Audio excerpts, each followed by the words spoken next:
नारायण नारायण। जय श्री हरि। हरि ओम तत्सत। हरि ओम तत्सत। हर हर महादेव। जय शिव शंकर। जय श्री राम।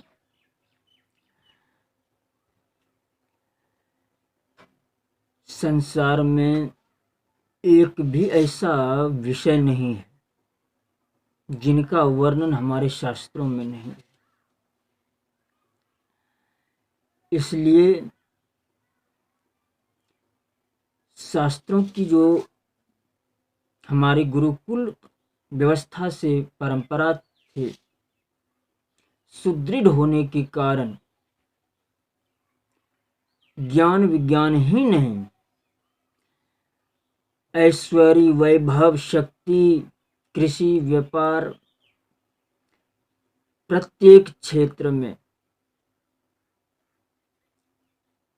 हम सर्वोच्च शिखर पर थे। आज ऐसी व्यवस्था जो मनुष्य को दैत्य ही बनाता है, उसका आश्रय लेकर के हमने अपने आप को बहुत अधिक नीचे गिरा लिया है, नैतिक स्तर से भी और बौद्धिक स्तर से भी।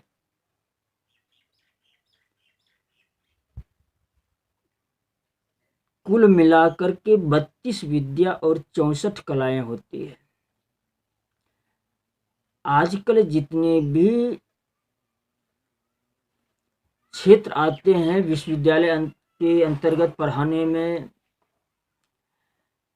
वो सब के सब इन 32 विद्या और 64 कलाओं के अंदर वो सब समाहित होता था।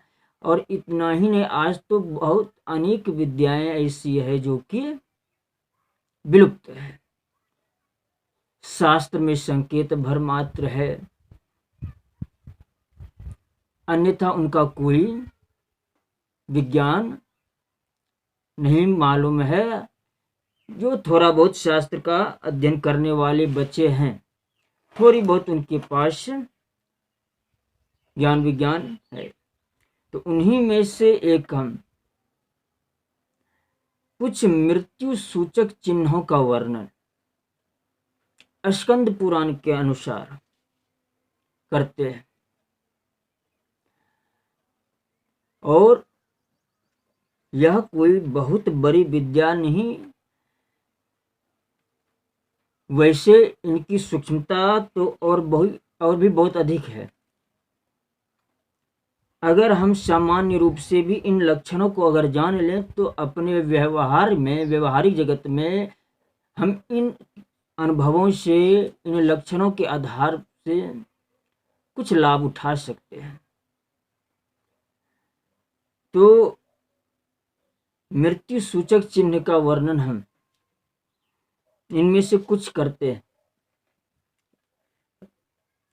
अगर किसी व्यक्ति को अचानक किसी काले पीले पुरुष को देखता है, फिर उसी क्षण उसके रूप को अदृश्य पाता है, यानी काले पीले व्यक्ति डरावनी आकृति में उनको दिखाई पड़ा, फिर दूसरे क्षण गायब हो गया, अदृश्य हो गया, तो समझ जाना चाहिए कि वह व्यक्ति 2 वर्ष तक जीवित रह सकता है, यानी उसकी आयु वह 2 वर्ष का है। जिस व्यक्ति के मल मूत्र और वीर्य अथवा मल मूत्र एवं छींक एक साथ ही गिरते हैं, यानी छींकने के साथ ही छींक में ही मल मूत्र आदि भी निकल जाते हैं, तो समझना चाहिए उसकी आयु केवल 1 वर्ष और शेष है। जो इंद्रनील मणि के समान रंग वाले नागों के झुंड को आकाश में इधर उधर फैला हुआ देखता है, वह 6 महीने भी जीवित नहीं रहता है, अर्थात उनकी आयु 6 वर्ष तक ही माननी चाहिए। 6 वर्ष के अंदर उसकी मृत्यु अवश्य भावी है।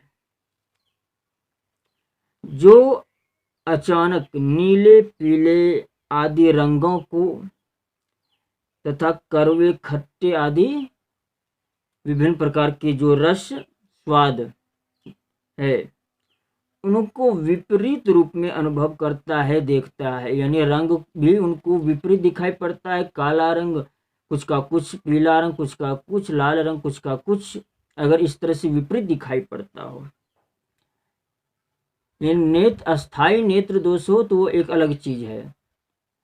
नेत्र स्वस्थ होने पर भी अगर ऐसा अनुभव होता हो, दिखाई पड़ता हो, और स्वाद भी, अब बीमारी आदि की अवस्था को, क्षणिक बीमारी जो बुखार आदि होता है उन स्थिति को छोड़कर अचानक अगर कड़वे खट्टे आदि जो भी स्वाद रस होता है वह भी अगर उनको, जिस व्यक्ति को विपरीत रूप में अनुभव होता है, वह भी 6 महीने में मृत्यु का भागी होता है। वीर्य, नख और नेत्र का कोना, ये सब यदि नीले या काले रंग के हो जाएं तो मनुष्य 6ठे मास में यमपुरी की यात्रा करता है, यानी 6 मास के अंदर उसकी मृत्यु हो जाती है। यदि कोई व्यक्ति भली भांति यानी बहुत अच्छी प्रकार से स्नान करने के बाद भी उनका हृदय सूख जाता है बहुत शीघ्र, हाथ और पैर भी जल्दी सूख जाते हैं, तो उसका भी जीवन केवल 3 मास तक चलता है। जो मनुष्य जल, घी और दर्पण, घी यानी तरल अवस्था में आदि में अपने प्रतिबिंब का मस्तक नहीं देखता, यानी जल में या दर्पण में, घी आदि में अपना प्रतिबिंब देखने पर उनको अपना मस्तक दिखाई नहीं पड़ता है, सिर्फ नीचे का भाग दिखाई पड़ता है, ऊपर का भाग नहीं, यानी ये सिर नहीं, तो वह 1 मास तक जीवित रहता है। यानी समझ लेना चाहिए कि उनकी आयु 1 महीने की है।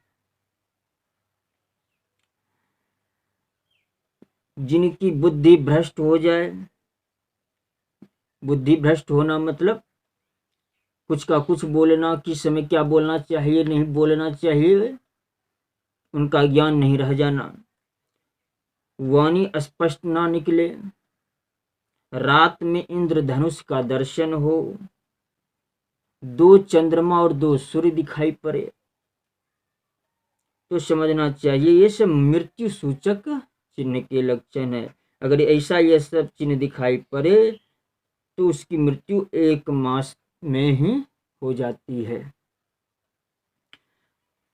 हाथ से कान बंद कर लेने पर, यानी बिल्कुल हाथ से इस प्रकार कान बंद कर लेने पर अच्छी प्रकार से, जब किसी प्रकार की आवाज ना सुनाई पड़े, ऐसा होता है कि आवाज बंद करने पर अपने अंदर की कुछ न कुछ फिर भी ध्वनि उत्पन्न होती है स्वस्थ अवस्था में, परंतु किसी प्रकार की ध्वनि सुनाई ना पड़े, शून्य जैसा स्थिति हो, और मोटा शरीर थोड़े ही दिनों में बिल्कुल दुबला पतला हो जाए, या दुबला पतला शरीर थोड़े ही दिनों में मोटा हो जाए, तो उसकी मृत्यु 1 महीने के अंदर हो जाती है। जिसे स्वप्न में भूत, प्रेत, पिशाच, असुर, कौवे, कुत्ते, गीध, सियार, गधे, स्वर इधर उधर ले जाते हैं, खाते हैं, खींचते हुए दिखाई पड़े, अगर ऐसा स्वप्न में, वह वर्ष के अंत में प्राण त्याग कर यमराज का दर्शन करता है, यानी 1 वर्ष के अंदर अंत में उसकी मृत्यु हो जाती है। जो स्वप्न काल में गंध, पुष्प और लाल वस्त्रों से अपने शरीर को विभूषित देखता है, वह उस दिन से केवल 8 मास तक जीवित रहता है, और यह मृत्यु का एक बहुत प्रबल लक्षण है।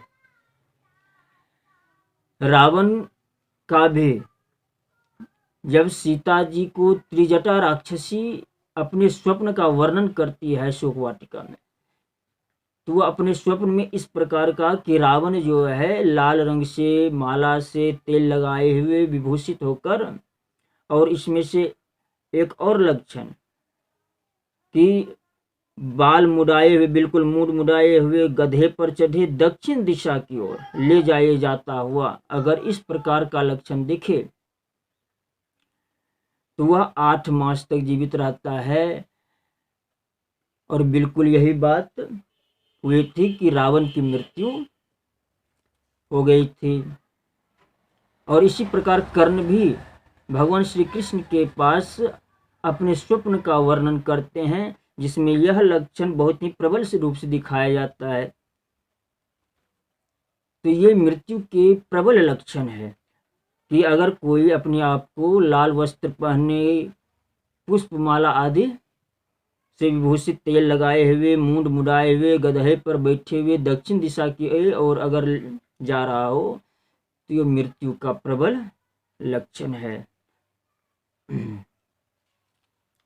जो सपने में धूल की राशि, विमोट यानी दीमक का घर, अथवा यूप दंड पर चढ़ता है, यूप यानी कोई बांस या खंभा आदि पर चढ़ता है, वह 6ठे महीने में मृत्यु को प्राप्त होता है।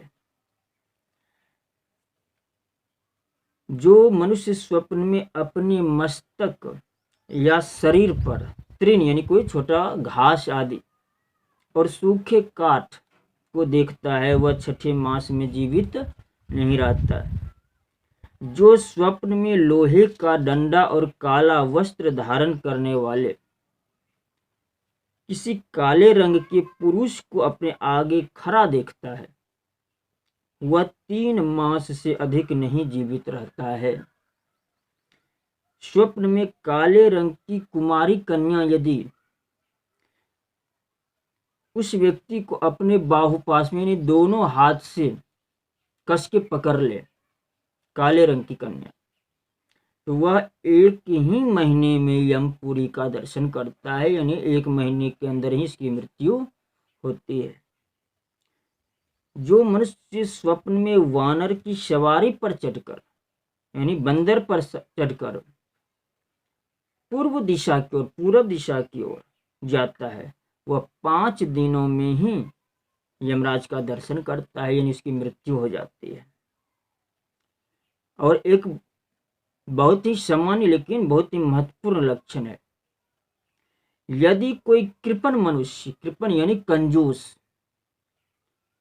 सहसा यानी अचानक उदार हो जाए, यानी लोगों के प्रति उसके मन में देने की, धन आदि की जो जीवन भर उसने दिया नहीं, वो देने की प्रबल भावना हो जाए अचानक,